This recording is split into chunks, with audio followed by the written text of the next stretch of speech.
Com muita alegria, mais uma vez, eu saúdo a todos os irmãos com a paz do Senhor. Amém. Tome seu assento, por favor. Glória a Jesus, aleluia. Nós louvamos a Deus por essa oportunidade que o Senhor nos concede de podermos estar aqui nesta oportunidade para juntos celebrarmos ao nome do Senhor, o nosso Deus. Aleluia. Antes de entrarmos na palavra do Senhor, eu gostaria de dizer aos irmãos da alegria do meu coração dessa oportunidade de poder conhecer esta igreja pela qual nós oramos muito no nome do Senhor Jesus. Pastor William é um grande amigo, como eu disse aos irmãos ainda há pouco, logo no início deste culto. A gente só se conhece há 20 anos, né? Eu conheci ainda solteiro, né? Com cabelo, e os que ele tinha eram todos pretos, irmãos, né? E esta amizade o Senhor tem a cada ano fortalecido, e este amor que o Senhor tem colocado em nosso coração é recíproco e nós sentimos isso. E o Senhor aprova assim do nada uma oportunidade incrível de podermos estar aqui. Aleluia.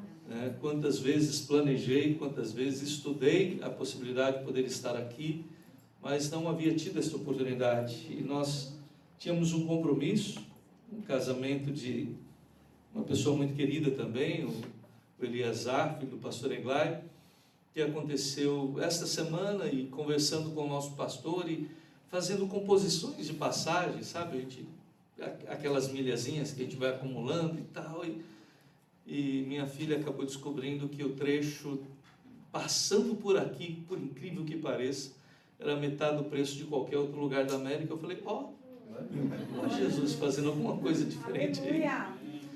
E quando então, claro, pedi a bênção do nosso pastor, porque eu me movo debaixo da bênção, né?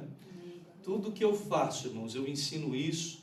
Temos aqui alguns irmãos que congregaram conosco, né? E somada a alegria de poder estar com o pastor William nessa oportunidade, também rever e matar a saudade da Ana Júlia, né? Que esteve conosco há alguns anos ali, nos ajudou muito ela, e especialmente ela e toda a sua família, mas ela foi um destaque, que ajudou bastante a gente em muitas áreas ali na igreja, revê-la, agora casada, muito bem casada, né? E também pastor Rubens e a irmã Elaine, que estiveram conosco só quase 17 anos ali no Reino Unido, né? E revê-los nessa oportunidade foi algo também muito precioso. E como eu disse, sempre ensinei isso no Reino Unido, tá aqui os irmãos que foram de lá, que não vão me deixar mentir sozinho, né? Eu sempre digo, o crente deve se mover debaixo da bênção. Eu não tomo uma decisão sem comunicar ao meu pastor. E eu não digo decisões administrativas e ligadas à minha ação de responsabilidade junto ao ministério, né, debaixo da liderança dele. Eu digo em questões pessoais, em decisões minhas pessoais, né? Claro que eu não ligo para ele, pastor, olha, eu vou comprar um terno, eu compro azul ou cinza. Mas eu digo em questões da família, em questões que impactam a minha vida, o meu futuro, um carro que eu estou escolhendo trocar, pastor, olha, vi aqui uns carros, qual que você viu, esse, aquele, ora por mim, qual que o senhor aconselha, qual o que o senhor me orienta? Isso parece tão bobo. Isso não é, irmãos, uma questão de submeter cegamente, e aí se fosse, eu estaria muito feliz em fazê-lo cegamente, porque sei que o meu pastor é um homem de Deus, mas é pelo ensinamento que nós recebemos, né? O maior abençoa o menor, né? E eu aprendi isso com ele nos ensina isso, o pastor William sabe disso, os demais pastores aqui sabem disso, né? O quanto é bom andarmos debaixo da bênção. Então aqui e ali o que eu vou fazer, coisas importantes, decisões importantes, os meus deslocamentos são todos comunicados e abençoados. E quando eu falei, olha pastor, tem essa possibilidade, achei assim um preço, daí se o senhor permitisse, eu ia ficar mais 2 dias ali para dar um abraço no Rio, porque a minha intenção era ir para casa no sábado, porque eu cheguei na quinta tarde, ficar 1 dia, 2, já seria para mim um grande presente. Falou, não vai não. Eu falei, pastor, tá bom, senhor, então eu vou mudar o curso. Não, não vai ficar tão pouco. Você tem que ficar pelo menos o final de semana lá, fica lá, vai lá, dá um abraço no pastor William Gutnick, desculpa, irmãos, aqui 20 anos. E eu não quero quebrar nenhum protocolo aqui. Dá um abraço no pastor William, na irmã Ana, nos meninos, nos nossos irmãos, né? Dá um abraço no Rubinho, pastor Rubens Meneguim, né? Em todos os irmãos lá, fique o final de semana com eles. Se quiser, estica um pouquinho a mais. Queria, mas não posso. Tenho muito trabalho para fazer essa semana, algumas coisas importantes para entregar. Mas o fato é que o Senhor nos permitiu estar aqui. Amém. E isso gerou um problema, irmãos, para mim, muito sério. Porque agora eu vou ter que vir sempre. Quem bebeu dessa água aqui, volta. Né? Como é gostoso esse lugar. Como, olha, os lugares que passei, as pessoas com quem encontrei, falei, americanos, latinos, né? Eu treinei um pouco com espanhol, eu falo um pouquinho espanhol. O problema é que eu começo a falar espanhol e vou para o italiano. O italiano é a minha segunda língua, a língua da minha família, né? Não sei se tem algum descendente de italiano aqui, temos?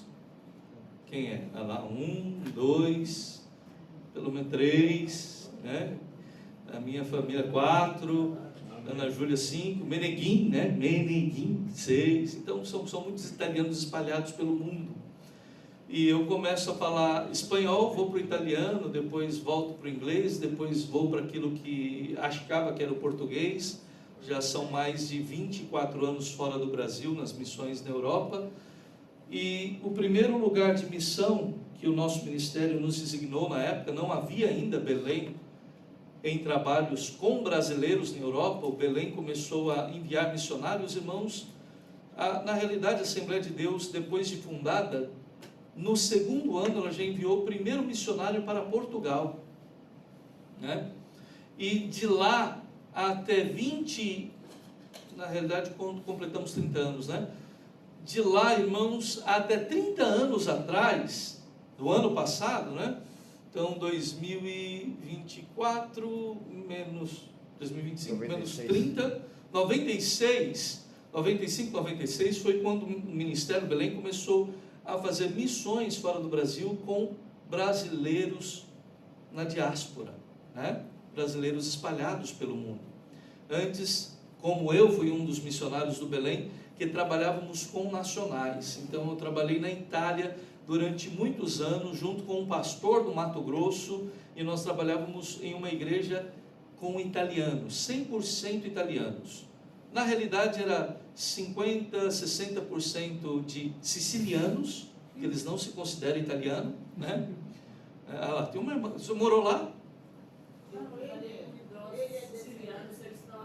Sei siciliano? Lui?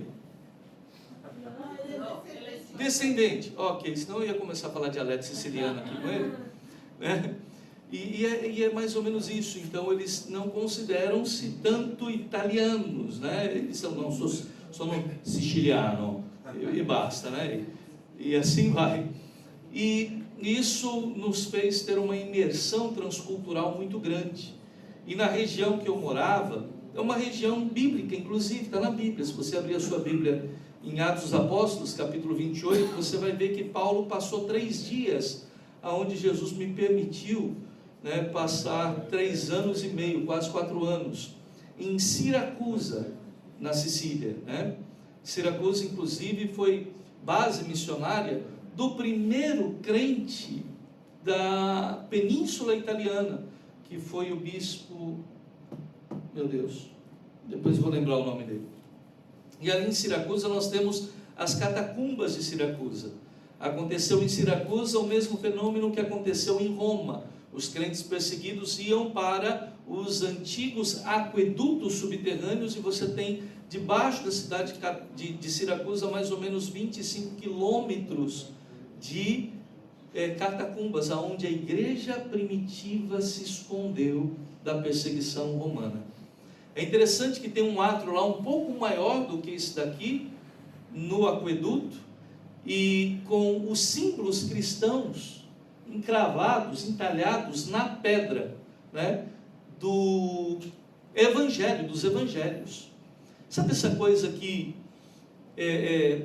nós vemos em vitrais, irmãos? Os vitrais das igrejas da Europa fora, eles não foram feitos como um monumento de idolatria. Na realidade, o artista da época fazia os vitrais para fazer as narrativas, não narrativas, porque esse termo ficou um pouco banalizado hoje, né? Mas para contar a história bíblica. Então os vitrais, eles retratavam histórias bíblicas. Na catacumba você vê muitos elementos cristãos encravados na rocha, como por exemplo nesse átrio que eu disse aos irmãos, mais ou menos a 35, 40 metros debaixo da cidade de Siracusa, tinha nas 4 entradas, ele tinha 4 entradas, tinha ali cravadas as imagens daquilo que representa os 4 primeiros evangelhos. Você lembra? Qual é a imagem que representa Mateus? Quem se lembra? Vamos ver lá os arqueólogos e teólogos aqui, curiosos da Bíblia. Qual é a imagem que representa Mateus? Vou te ajudar. João é a águia. E Mateus? Marcos. Esqueceu, né? Lucas.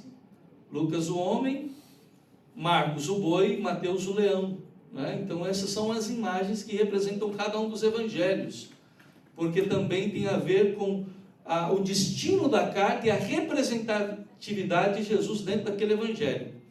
E então muita coisa curiosa nós conhecemos ali. Agora, depois de estarmos ali, o Senhor nos enviou, já agora trabalhando com brasileiros e europeus, debaixo da liderança, a partir dos Estados Unidos, do nosso pastor. Estivemos servindo na Itália e Suíça, depois só na Suíça, depois na Alemanha, depois na Suíça novamente, e hoje no Reino Unido, para a glória do Senhor Jesus Cristo. Nesse rápido relato, como o pastor William disse, não é fácil, irmãos. A obra na Europa, ela é desafiadora tanto quanto aqui. Hoje não existe lugar fácil no mundo. O que existe são corações mais corajosos e confiantes do Senhor, ou menos corajosos e menos confiantes no Senhor. Mas o Senhor, que conosco está na Europa, está aqui, está aonde houver um homem que o teme. Os desafios são muito grandes, principalmente hoje com o secularismo. O Reino Unido foi considerado o primeiro país pós-cristão do mundo. Então nós vivemos uma fase muito complicada no Reino Unido. Não obstante, a minha avó, a Elizabeth, não ri não, é sério. O meu sangue é britânico. Você acredita que eu descobri isso? Tem bom, eu tenho mais sangue britânico, não obstante o passaporte ser italiano, do que italiano, né? Tanto é que o sobrenome da minha família Brito vem de Bretão. Foram ingleses que migraram para o sul de Portugal, e do sul de Portugal eram ingleses judeus que migraram do Reino Unido para o sul de Portugal, do sul de Portugal para a Itália, da Itália para o Brasil. Agora, o Reino Unido hoje traz muitos desafios. Nós vivemos numa cultura muito mais do que secular, ela é pós-cristão, ou seja, o cristianismo ficou bem de ladinho. Abertos ao secularismo, abertos ao misticismo, a bruxaria muito forte na Europa, muito mais do que você imagina, né? E hoje, muito aberta ao islamismo. Nós temos, e alguém me perguntava logo na chegada, acho que era o pastor Marconi, se tem muito islâmico no Reino Unido. São aproximadamente 6% da população britânica hoje são muçulmanos. Nós temos 10 cidades no Reino Unido que são os prefeitos muçulmanos. Das 10, as 7 maiores do Reino Unido, os prefeitos são muçulmanos. Os nossos vizinhos, no comércio da esquina, para todos os lados você encontra um número muito grande de muçulmanos. Mas eu sei porque Jesus nos levou para lá, para ficar mais fácil de nós apresentarmos o Evangelho para eles. Jesus tem salvado muçulmanos ali no Reino Unido. Nós temos jovens e temos uma família toda paquistanesa que congregam conosco, que o Senhor libertou, transformou, estão seguindo o Evangelho de Jesus Cristo. Nós temos jovens que vieram de lá, evangelizados pelos nossos jovens, que aceitaram a Jesus, foram batizados e estão ali servindo a Jesus. Os desafios são muito grandes, mas o Senhor está conosco. Amém? Vamos para a palavra de Deus. Como eu vou vir aqui muitas outras vezes, depois eu conto tantas outras histórias para os irmãos. Mas eu gostaria de compartilhar com o vosso coração um pensamento que o Espírito Santo trouxe ao meu coração. Nós estamos numa manhã de ceia do Senhor. Aleluia. E eu confesso, irmãos, que a Santa Ceia é a maior festa da igreja e é o culto que eu sou apaixonado por ele. A Santa Ceia é aquele culto que inclusive eu tomo banho para vir, né? Eu sempre digo para os irmãos, olha, semana que vem, sábado é a ceia, toma aquele banhozinho, passa o perfume, corta o cabelo, né? Venha com uma roupa nova se você puder. Se não puder, aquela que você tem a melhor escolha, passa ela direitinho, mas venha cheiroso. É ceia, é festa. Haja vista, irmãos, a importância que tem a Santa Ceia. O nosso ministério, observa o nosso pastor, toda grande festa da igreja termina-se com a ceia do Senhor. Nós só estamos aqui por causa da ceia do Senhor. O que ela representa, o que ela significa para o Evangelho é muito grande, é muito forte. Tanto é, irmãos, que a igreja primitiva, sabendo disso, ela praticava a ceia todas as reuniões, todo o culto eles ceavam. Já pensou que bênção, né? E pensando na Santa Ceia, o Senhor colocou em meu coração um texto no livro de João, no capítulo de número 15. Eu gostaria de ler um verso aqui com os irmãos. João 15 e 7. João 15 e o verso 7.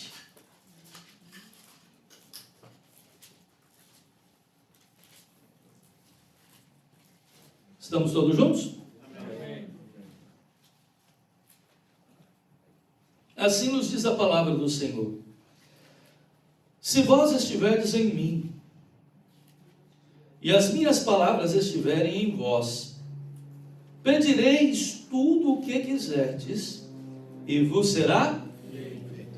Vou ler de novo, porque eu gostaria que esta palavra realmente marcasse o teu coração nesta manhã. Se vós estiverdes em mim, responda com bastante força. Se vós estiverdes em mim, e as minhas palavras estiverem em vós, pedireis tudo o que quiserdes e vos será feito. Ponto. Glória a Deus. Ah, pastor, mas esta é uma mensagem que não tem nada a ver com a Santa Ceia. É mesmo? Será que nós conhecemos o contexto histórico que envolve este texto? O contexto histórico deste texto, irmãos, é a ceia. Quando Jesus disse esta palavra aos seus discípulos, ele estava celebrando com eles a ceia. Foi justamente na noite em que ele celebra a última Páscoa, e você pode encontrar isso no capítulo 13 deste livro de João, e ele então, após celebrar a Páscoa, ele estabelece a ceia. E ao estabelecer a ceia, ele dá as suas últimas instruções aos seus discípulos. E então, a partir do capítulo 13 do livro de João, nós encontramos nos próximos 4, 5 capítulos as instruções que Jesus deu aos seus discípulos na ceia. E é interessante que, se você mergulhar nestas instruções, naquilo que Jesus fala, você vai encontrar aquilo que o Espírito Santo carinhosamente colocou em meu coração como promessas da ceia. Existem pelo menos, irmãos, 12 promessas da ceia nestes capítulos. Eu não vou falar todas elas, até porque nós levaríamos aqui muito tempo para estudarmos todas elas, mas vou mencionar pelo menos 4, e das 4 eu vou falar uma promessa da Santa Ceia. E veja como a ceia, irmãos, é maravilhosa. Veja como ela é poderosa. Veja como ela é carregada de significado. Não apenas em relação a nossa salvação passada, presente e futura, porque Ele nos redimiu do pecado passado. Ela mantém a nossa comunhão presente com Jesus e aponta para a nossa remissão eterna, quando Jesus Cristo vier buscar a sua igreja. A ceia carrega promessas do Senhor para a sua vida, para a minha vida, para a nossa vida.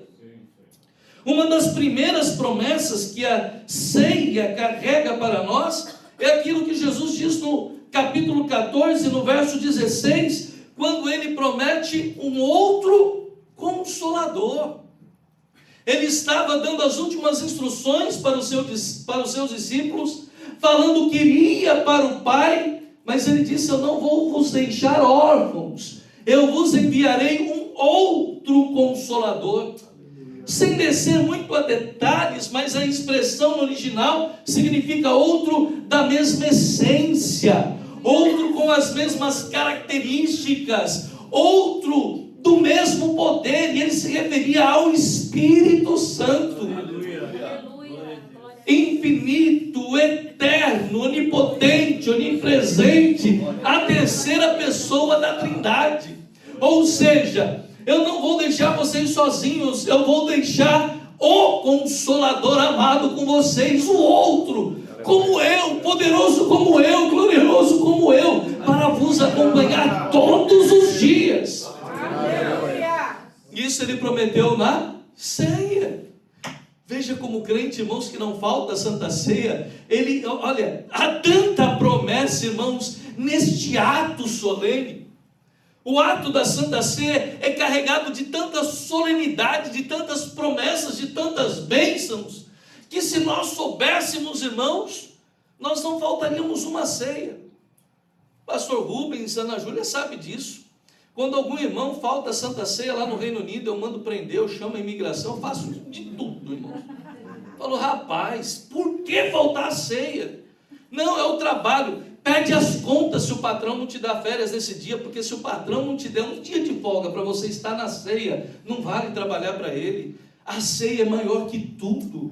A ceia é a reunião mais importante da igreja. A ceia é um momento, irmãos, aonde há uma singularidade tão grande na ceia.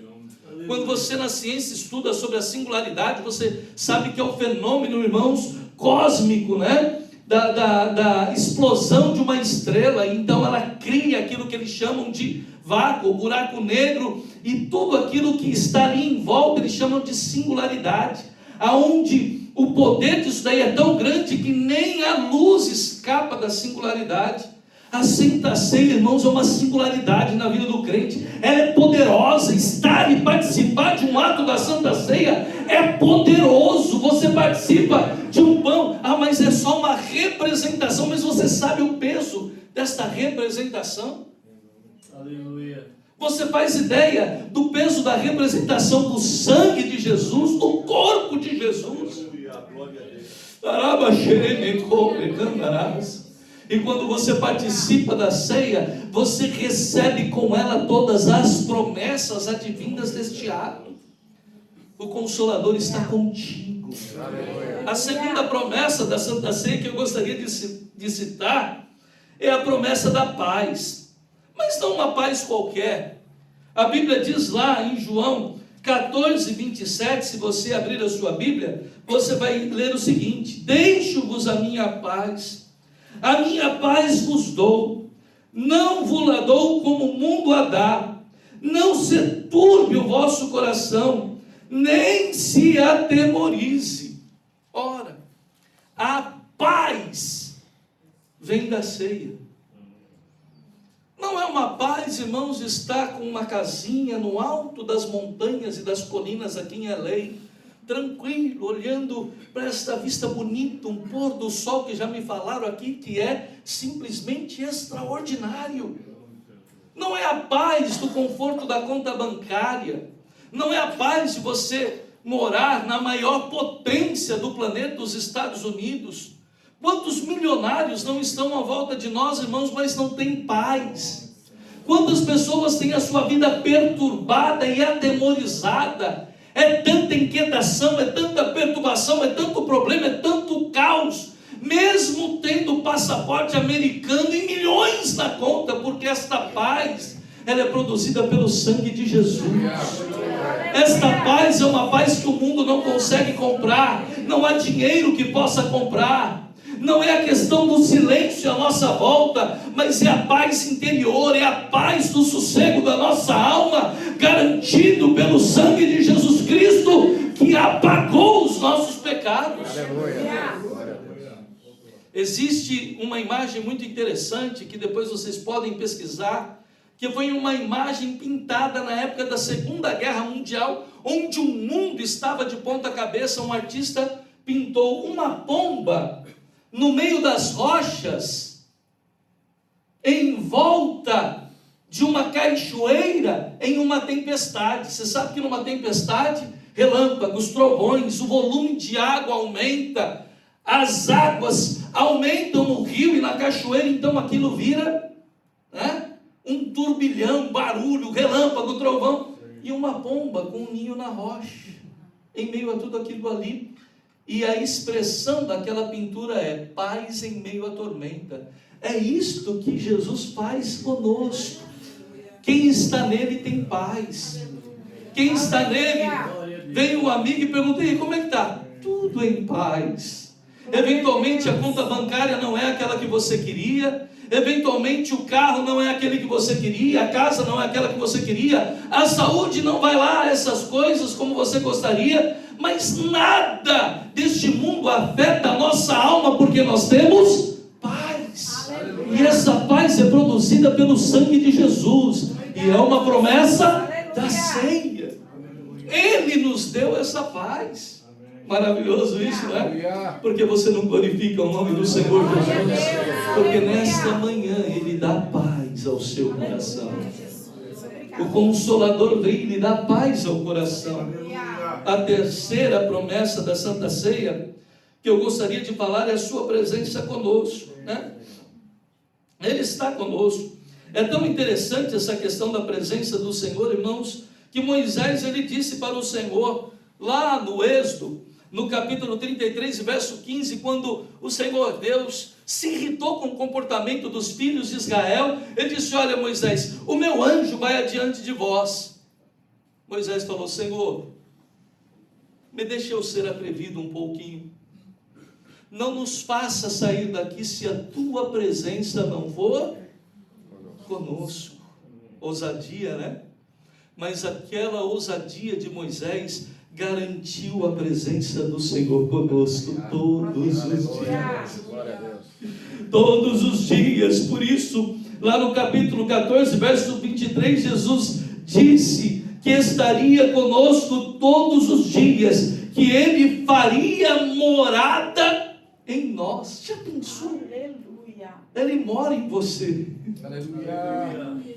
Ele mora conosco, Ele vive em nós. E por fim, e aquilo que eu quero compartilhar com você um pouco mais detalhadamente, é a promessa das orações respondidas, que é justamente nesse texto que eu acabei de ler. Como eu não quero ser extenso, nós vamos direto a alguns pontos importantes, interessantes aqui deste assunto. A promessa das orações respondidas. Você viu como termina esse versículo? Viu? E tudo o que quiseres vos será feito. Vos será feito. Tudo que você pedir vai ser feito. Ih, está muito fraco. Vamos lá de novo? Tudo que você pedir será feito. Quem disse isso? Jesus. Então Ele garantiu que as nossas petições seriam respondidas. É interessante que esta é uma promessa incondicional de Jesus, justo? Sim ou não? A promessa incondicional, sim, de fato. Agora vamos entender um pouquinho esta promessa. Nós vivemos, irmãos, em uma sociedade como nunca na história da humanidade vivesse e fosse estimulada, ainda que no seu subconsciente, né, através dos diversos provedores de serviço, a termos resultados imediatos. Sim ou não? Ora, a coisa é tão assim que já não basta mais você fazer o pedido de algum produto em casa. O Amazon lançou há muito tempo já o Same Day Delivery. Não, eu quero isso para hoje. E chega. Chega ou não chega? Chega. Então nós estamos acostumados com respostas imediatas. E por que não dizer aquilo que vem por aí, irmãos, e já está forte, do AI? Nós temos aqui pelo menos 2 experts nisso, o Bruno e o pastor William Gutnick, que trabalham com isso todos os dias na área de tecnologia. Nós estamos chegando a avanços nunca antes imagináveis pela humanidade, justo? O problema é que nós queremos este imediatismo também no nosso mundo espiritual e na vida espiritual. Nós queremos que a coisa aconteça assim, no estalar dos dedos, que eu dobre o joelho agora e receba a resposta ainda ajoelhado. Não quero nem ter a preocupação ou desconforto de levantar para a bênção chegar, para a resposta chegar. Mas não é bem assim nas coisas espirituais. Permita-me compartilhar contigo como as coisas funcionam em relação à vida espiritual. Na vida espiritual, irmãos, não tem VIPs. Nós não somos customers privilegiados ou especiais. Jesus ama todos nós igualmente. Sim ou não? Mas como então receber esta promessa da resposta, da promessa das orações respondidas? Como então? Se eu não tenho lá uma lista de VIP, se não tenho uma inscrição primer no mundo espiritual, como eu vou receber isso? Ele prometeu sim responder às nossas orações, é claro. No entanto, nós não podemos pular para o final do versículo sem entender o que ele fala em cada etapa deste texto. Mas a partir do momento que nós compreendermos cada etapa desse texto, a resposta vai acontecer. Porque se nós seguirmos os steps que Jesus coloca ali nesse texto, nós vamos ter a promessa nas nossas mãos. Existem 2 atitudes indispensáveis para que esta promessa seja realizada.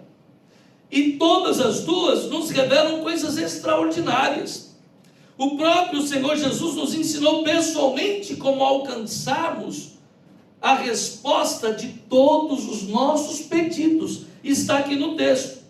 Primeiro, olha como a Bíblia diz: se vós estiverdes em mim. Vamos de novo? Se vós estiverdes em mim. Então qual o primeiro segredo? É estar no Senhor. E o que significa estar no Senhor? Se você compreender isso, você vai estar 49,50% do alcance de todas as respostas da sua oração. Estar no Senhor é muito mais do que saber quem Ele é. É mais do que simplesmente frequentar o culto, ser aluno da escola dominical e participar de diversas atividades da igreja. Estar no Senhor não é tê-lo como seu lugar de refúgio simplesmente, a quem recorremos somente em meio às tribulações e aflições. Estar nele é uma questão de posicionamento. Estar nele é termos nele o nosso endereço, o nosso zip code. É ter nele a nossa morada. É estar nele de verdade. Lembra aquilo que Davi dizia? Aquele que habita no esconderijo do Altíssimo, à sombra do Onipotente, Descansará. é viver nele. Isso é estar nele, é viver com ele, é viver para ele. É intimidade, comunhão legítimas. É termos prazer em estar com ele e fazermos de seus átrios a nossa habitação. Não é conhecer o Senhor de ouvir falar, mas é um relacionamento íntimo com Ele todos os dias. É estar com o Senhor em casa, é estar com o Senhor no trabalho, é estar com o Senhor quando você sai de férias, é estar com o Senhor no cinema, é estar com o Senhor na praia, é estar com o Senhor escalando uma montanha, é estar nele todos os dias. Glória a Deus. O problema é que nós vivemos um mundo e muitos movimentos religiosos por aí, irmãos, apresentam a Jesus como um meio para os seus fins. Ou seja, eu quero a bênção está aqui. Como eu chego? Eu estou aqui, como eu chego até esta bênção? O que me liga até esta bênção? Tem uma escada aí chamada Jesus. Então eu subo nessa escada, alcanço minha bênção e depois o que eu faço com a escada? Deixo para lá. Ele é apenas uma ponte para me ligar ao resultado, quando na realidade ele deveria ser o resultado em si. Aleluia. Nós não devemos estar em Jesus por aquilo que queremos, mas querer estar com ele deveria ser tudo. E o resto, como simplesmente um acréscimo por sua bondade em nossa vida. Não é ser próspero o objetivo, é estar nele. A prosperidade vem como resultado da nossa comunhão com ele. Então muitas vezes as nossas orações não são respondidas, porque eu não busco ele por quem ele era, eu busco ele porque aquilo que eu quero receber dele. E Jesus disse, tudo vos será feito. Mas olha por onde ele começa, esteja em mim. Na ceia ele te convida a estar nele. Daqui a alguns minutos nós vamos participar do pão e ele nos convida a estarmos nele.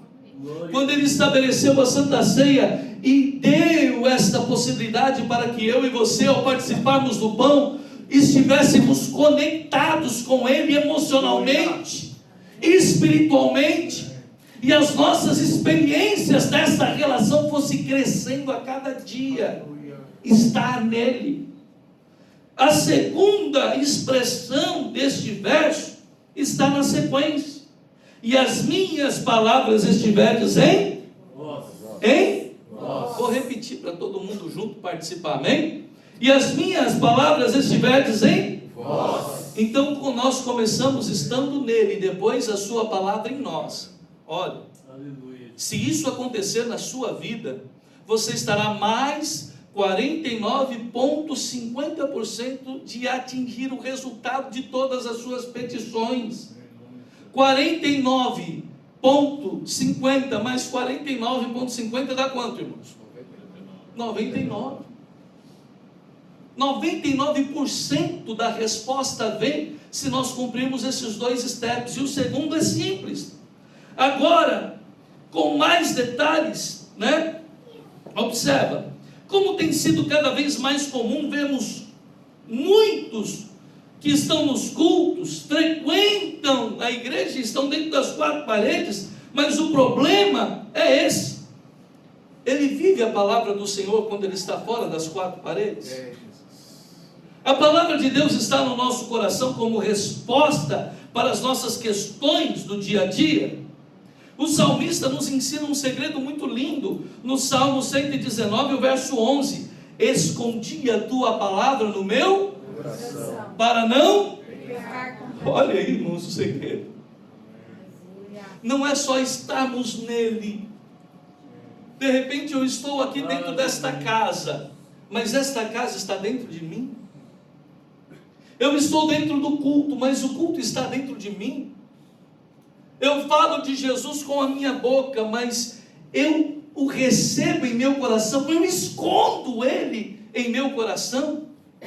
Uma coisa é eu estar debaixo da sua proteção, outra coisa é ele estar dentro de mim.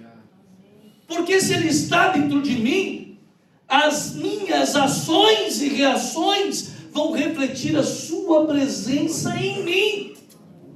E detalhe, irmãos, isso para crentes e para obreiros e para todos nós. Hoje existem muitos profissionais do púlpito. Alguns dias atrás um jovem chegou em mim porque ele viu uma matéria lá no Brasil recentemente, lá aconteceu um negócio assim que muita gente aplaudiu e tal, e falou tanta coisa, porque um determinado cidadão que parece que era pastor daquela igreja, ele veio para frente da igreja com a sua esposa e seus filhos, renunciando à igreja para cuidar da família. Não, eu vou aqui renunciar à igreja, porque sabe, eu preciso cuidar da minha família.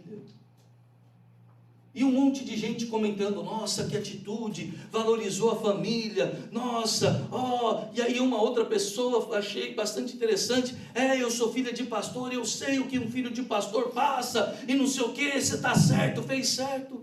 E eu olhando aquilo, falei, Jesus, a que mundo chegamos?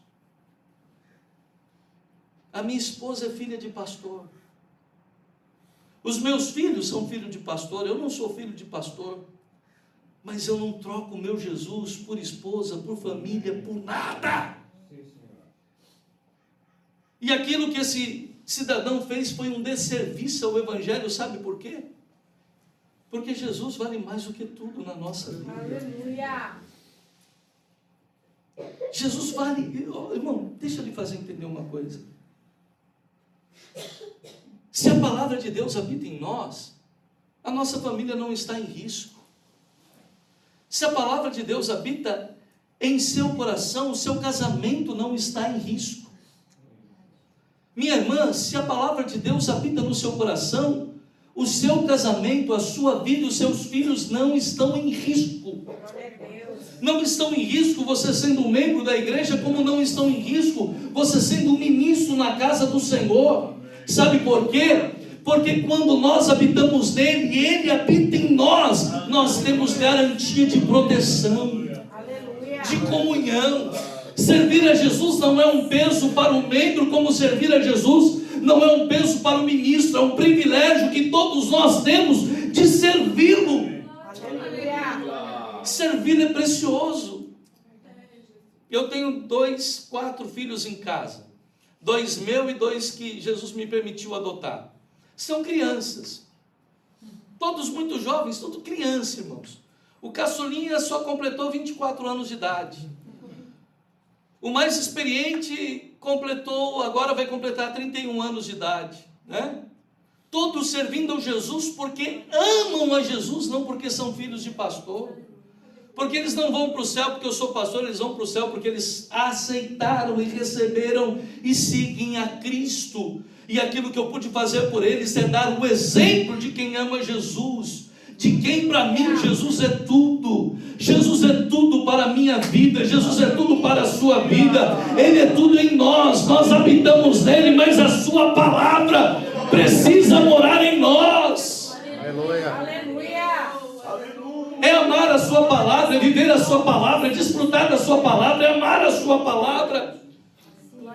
Se esta palavra habita em você de verdade, você não corre risco, você tem 99% de chance de qualquer pedido seu ser respondido. Já pensou isso? Irmão, isso é a probabilidade, em área nenhuma, uma probabilidade tão grande assim tem chance de errar, né? Na matemática, na ciência, na medicina. Observa que os médicos sempre, quando vão operar alguém, olha, há uma porcentagem de chance, qual? Não, olha, a gente opera até com 3% de chance de dar certo. Aqui não é 3% de chance não, é 99% de chance de tudo aquilo que você pedir o Senhor realizar. Por quê? Você vive nele e a sua palavra encontra espaço garantido no seu coração. Você pode adorar o Senhor por isso.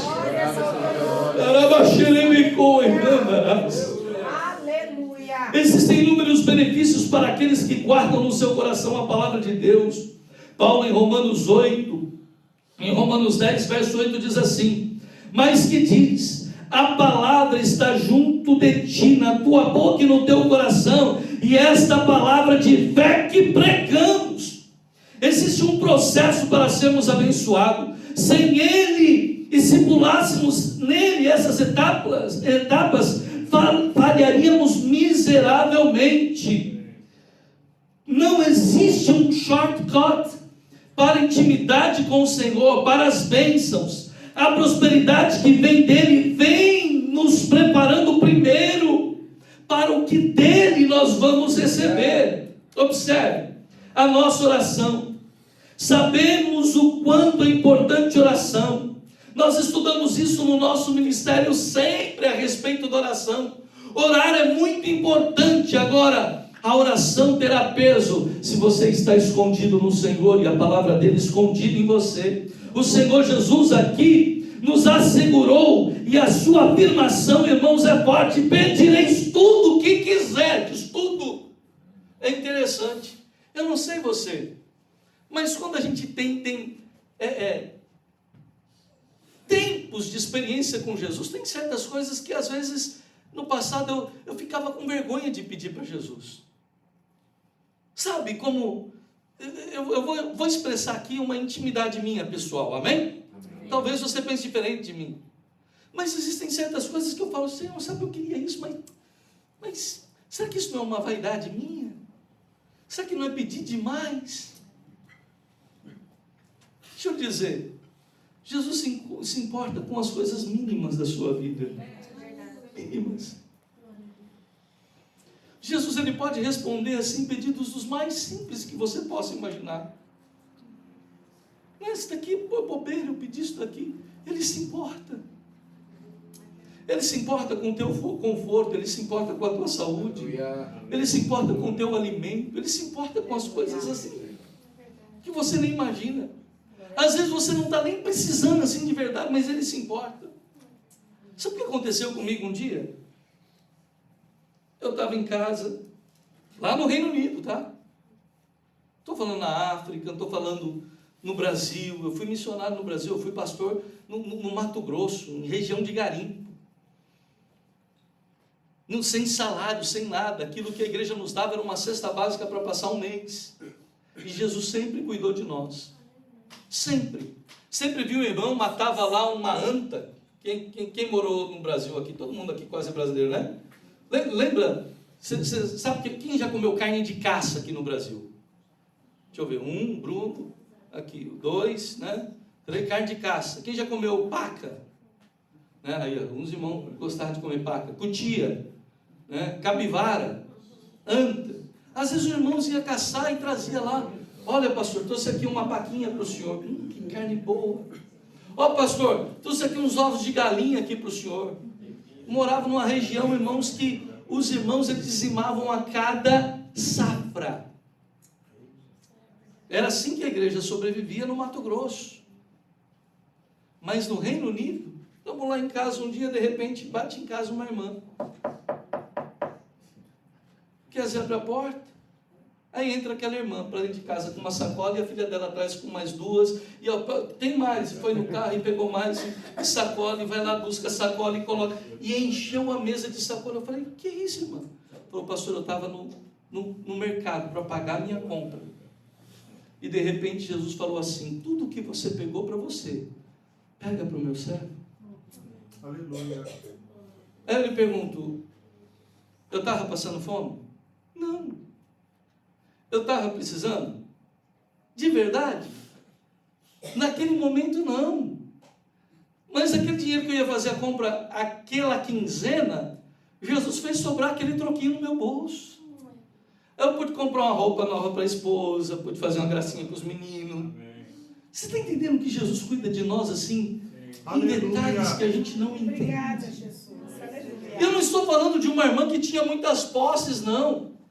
Ela era mãe solteira, uma filha adolescente, uma vida, né, ali no limite, mas ela simplesmente resolveu ouvir a voz de Deus, obedeceu, foi abençoada, foi prosperada. E eu, nessa brincadeira toda, desfrutando da bênção de Deus. Sabe por quê? Ele cuida daqueles que estão nele, daqueles que a sua palavra habita no seu coração.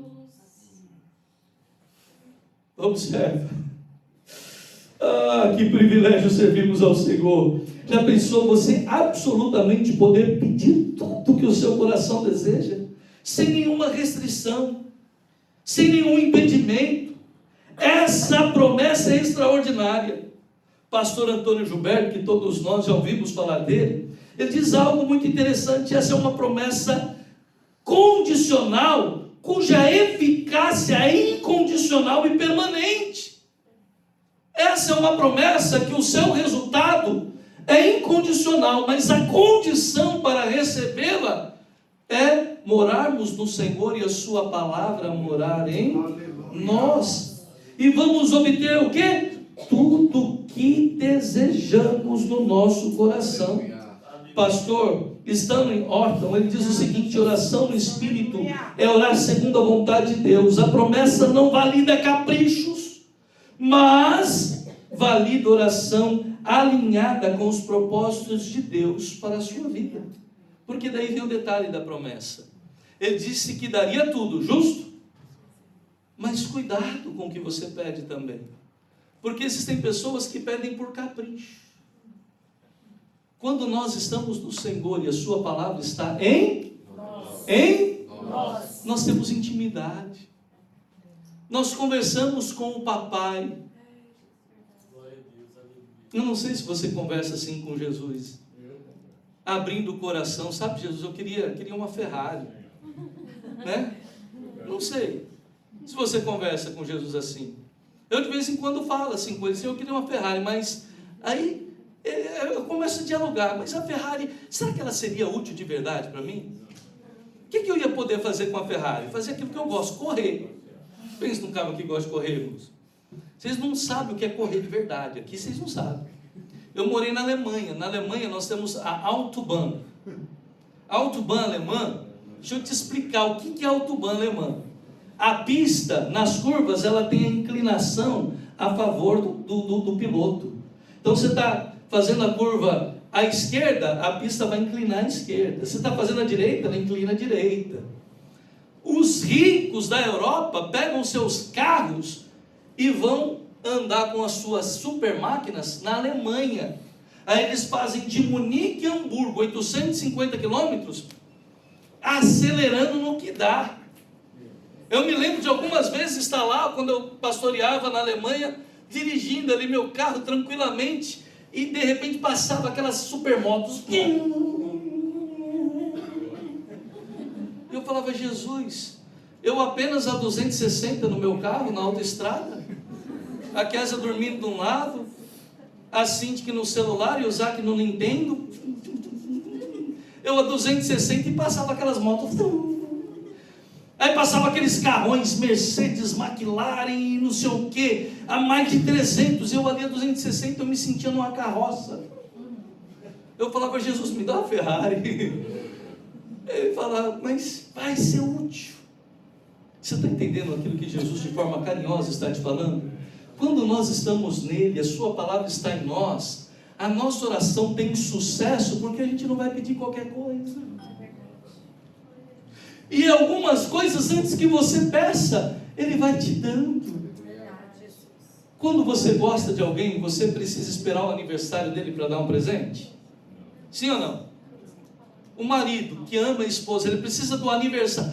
Dia dos namorados, eu dou um presente. Dia das mães, eu dou um presente. É o aniversário dela, eu dou um presente. Não, quando você ama, nem que seja uma coisinha simples, você leva um mimozinho, uma lembrancinha, fora de data, fora de ocasião, de surpresa, por um gesto de amor. Me ajuda aí, pelo menos as mulheres, de amor.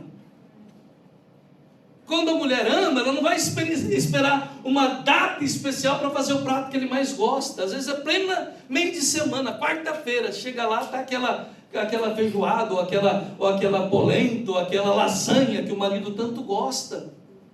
Mas você faz por quê? Aí ele chega: mas hoje? Você fez um pudim hoje? Meio de semana? É meio de semana, você fez um pudim? Fiz, por quê? Por amor. É interessante que quando nós estamos alinhados com o coração de Deus, tem certas coisas assim que a gente nem espera, e Ele faz. Aleluia.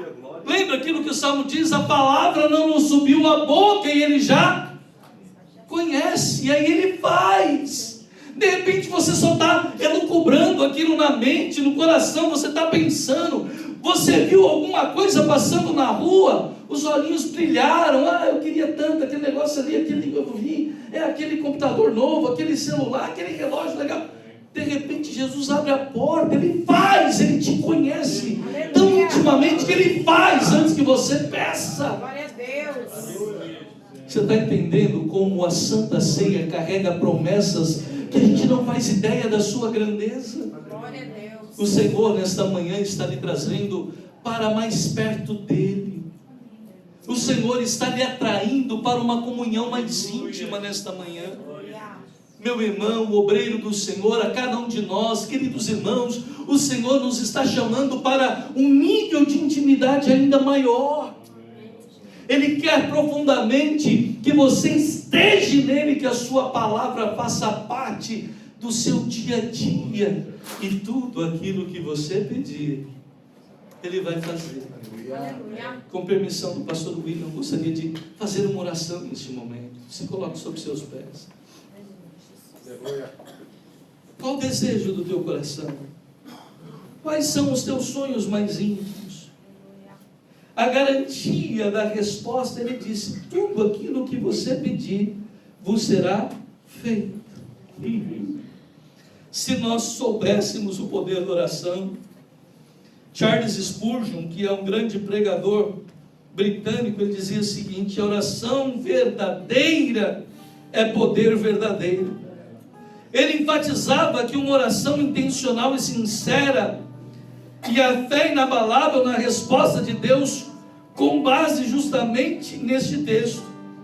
E ele observava o seguinte: a profundidade importa mais do que a extensão. Preste atenção nisso. Preste atenção nisso. A profundidade importa mais do que a extensão. Mesmo uma oração curta e simples, vinda de um coração sincero e mergulhado na intimidade com o Senhor, tem grande peso diante de Deus. Não é o tamanho da oração. Às vezes você observa que existem pessoas que têm uma oração bonita, né? Ele começa: Senhor, amantíssimo Deus, ó soberano do céu, e vai falando, e todos os adjetivos que você encontra para falar a respeito de quem Deus é, Ele coloca, né, na abertura da sua oração. Lembra como Jesus orava? Pai, uma vez mais eu te peço. Como tantas outras vezes o Senhor me ouviu, ouve uma vez mais. Aí ele termina a oração. Olha o tamanho da oração quando ele foi ressuscitar Lázaro.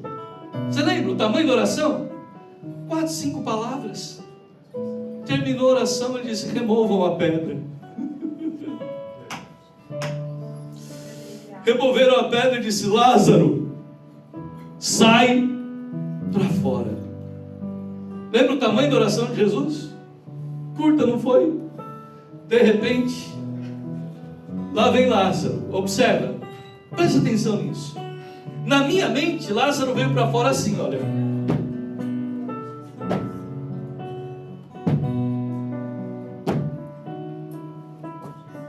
Quando chegou lá fora, você percebe que é assim, porque quando chegou lá fora, Jesus disse assim: tire o lenço da sua cabeça e desamarrai-o. Ele estava todo envolvido em lenços, ele estava mumificado. Como é que uma múmia anda, irmãos? Tem aquelas do cinema que andam assim, né? Ou tem aquelas que eles realmente enfaixam tudo, e Lázaro, não importa como ele estava, ele veio para fora, sem ver nada, com um lenço no rosto, seguindo a voz do Criador. Qual o tamanho da oração de Jesus? Pai, como tantas outras vezes ouviste a minha voz, uma vez mais glorifique o teu. Não é extensão, é a profundidade da comunhão. Se o Senhor falou contigo nesta manhã, e o Senhor está lhe convidando para um momento mais íntimo com Ele, junto a Ele, você entendeu a voz do Senhor falando ao teu coração e deseja receber uma palavra de oração, eu lhe convido a sair do seu lugar. Vem aqui à frente, eu quero orar por você. Eu quero orar por aqueles que querem mergulhar em mais comunhão com o Senhor. Eu quero orar por aqueles que querem desfrutar demais de Jesus. Eu quero orar por aqueles que querem nesta manhã a terem experiências mais profundas com o Senhor. Jesus lhe convida para ter mais experiência, mais intimidade com Ele, para a glória do seu santo nome. Estas são promessas da ceia do Senhor. Querido Deus, eterno Pai, no nome do Senhor Jesus Cristo, nós estamos aqui na Tua casa e na Tua presença, onde compartilhamos com os nossos irmãos aqui, Senhor, esta palavra que vem do Teu coração, para o coração de cada um e todos nós. O Senhor nos convida nesta manhã, Senhor, para um nível maior de intimidade, um nível maior de comunhão contigo, um nível maior, Senhor, de resultados na nossa vida espiritual, um nível maior de resultados na nossa oração. E com uma ação simples nossa, Senhor, estarmos mergulhados em Ti e a Tua palavra completamente absorvida pelo nosso coração, morando em nós e habitando em nós. Por isso eu lhe peço, Senhor, que esta palavra, Senhor, possa ter resultado prático na vida diária de cada um e todos nós que aqui estamos, seja nós que estamos aqui ou aqueles, Senhor, que pelas plataformas digitais acompanham este culto ou virão acompanhar este culto e esta palavra. Nós recebemos, Senhor, esta palavra como orientação, Senhor, como guia, Senhor, para a nossa conduta espiritual. Por isso eu lhe peço, continue operando em nós coisas extraordinárias, para a glória, louvor e honra do Teu nome santo. E nós queremos ouvir testemunhos, Senhor, de vidas que foram impactados pela Tua palavra e desfrutam demais de Ti, para a glória do Teu nome santo. E nós dizemos juntos: